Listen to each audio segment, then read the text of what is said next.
Caribbean में आकार ले रहा है। अमेरिकी युद्धपोत, जब्त तेल टैंकर और अब 2 विश्व शक्तियां कदम रख रही हैं। वॉशिंगटन के वेनेजुएला पर शिकंजा कसने से रूस और चीन राष्ट्रपति निकोलस मादुरो के समर्थन में आ रहे हैं, जिससे क्षेत्रीय संकट के व्यापक भू राजनीतिक टकराव में बदलने की आशंका बढ़ गई है।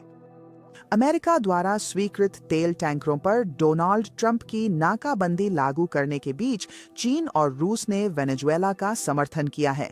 यह कदम ऐसे समय आया है जब अमेरिका वेनेजुएला के राष्ट्रपति निकोलस मादुरो पर दबाव बढ़ा रहा है, खुले तौर पर उन्हें पद छोड़ने का सुझाव दे रहा है। ट्रंप ने दोहराया है कि अमेरिका वेनेजुएला तट से जब्त तेल रखेगा या बेचेगा।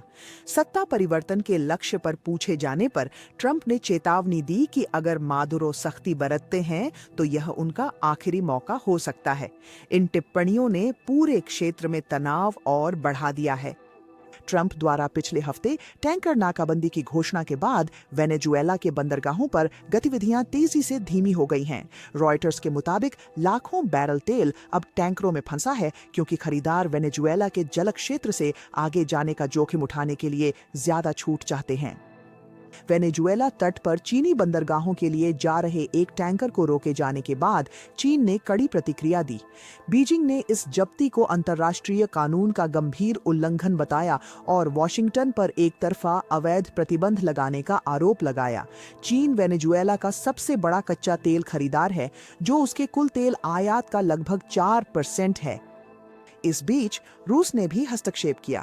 रूसी विदेश मंत्री सर्गेई लावरोव और उनके वेनेजुएला के समकक्ष ने चेतावनी दी कि वॉशिंगटन की हरकतें कैरेबियन को अस्थिर कर सकती हैं और अंतर्राष्ट्रीय शिपिंग को खतरा पहुंचा सकती हैं।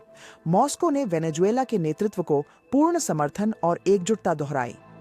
अमेरिका का कहना है कि वेनेजुएला तेल आय से ड्रग तस्करी और आतंकवाद को बढ़ावा दे रहा है। काराकास इन दावों को नकारता है।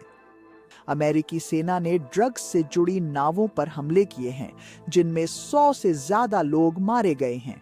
वेनेजुएला को वॉशिंगटन द्वारा सत्ता परिवर्तन का डर है। मदुरो ने अमेरिका पर अंतर्राष्ट्रीय समुद्री डकैती का आरोप लगाया है और चेतावनी दी है कि देश अपनी संप्रभुता की रक्षा करेगा। सोमवार को उन्होंने ट्रंप पर पलटवार किया। अमेरिकी राष्ट्रपति से घरेलू मुद्दों पर ध्यान देने को कहा। अमेरिकी युद्धपोतों, जब्त टैंकरों और अब काराकास को रूसी चीनी समर्थन के साथ वेनेजुएला तेजी से ध्रुवीकरण होती दुनिया में नया तनाव बिंदु बन गया है। जब तेल, सत्ता और राजनीति टकराते हैं तो अब सवाल यह है कि क्या यह गतिरोध आर्थिक ही रहता है या कहीं ज्यादा खतरनाक हो जाता है। वन इंडिया को सब्सक्राइब करें। वन इंडिया ऐप अभी लें।